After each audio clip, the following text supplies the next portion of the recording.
Okay, in this equation we have a straight line makes an angle of 30 degrees with the positive axis and cut the y-axis at y. So we can make a sketch of this graph. So this is the angle 30 degrees and cut the y-axis at y equals to 5. So this coordinate of the point that should be 0.5, and we can find the length of the right line from this point at the y-axis to the point of the x-axis. So you can use the sine of the 30 that is equal to half.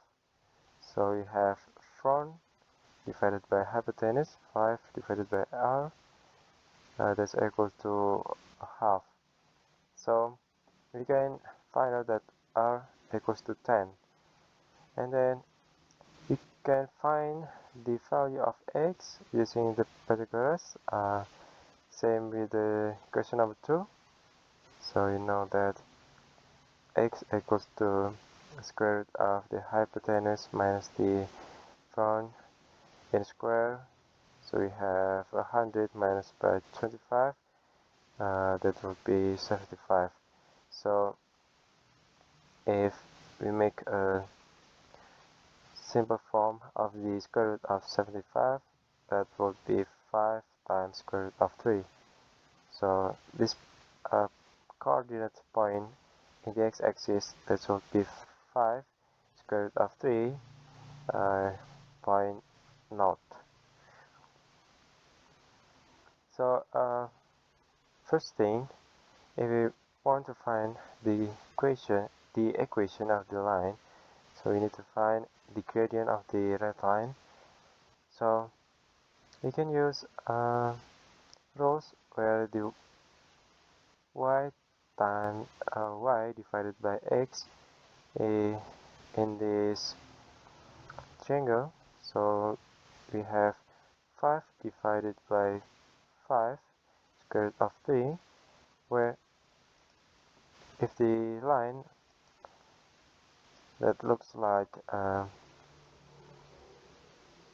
to the left, like this one, the gradient that should be minus, and if the line look like to the right side, that should be plus gradient.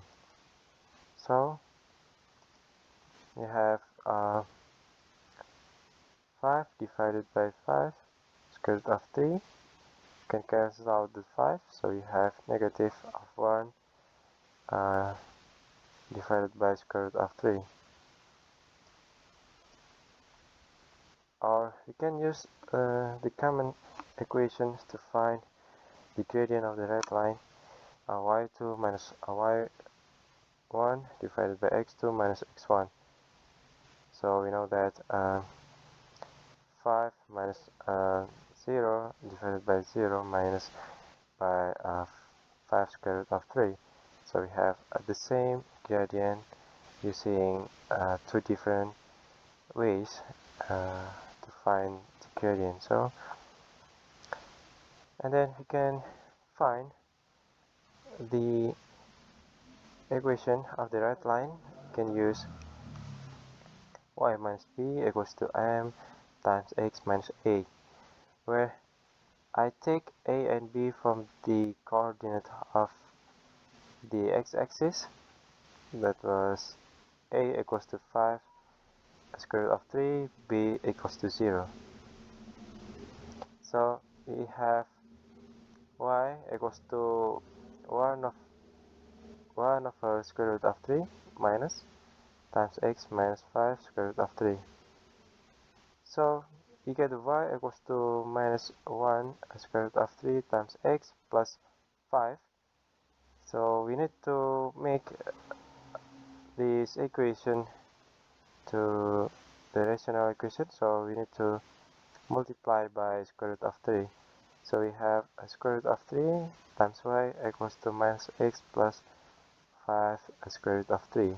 So the right answer is D.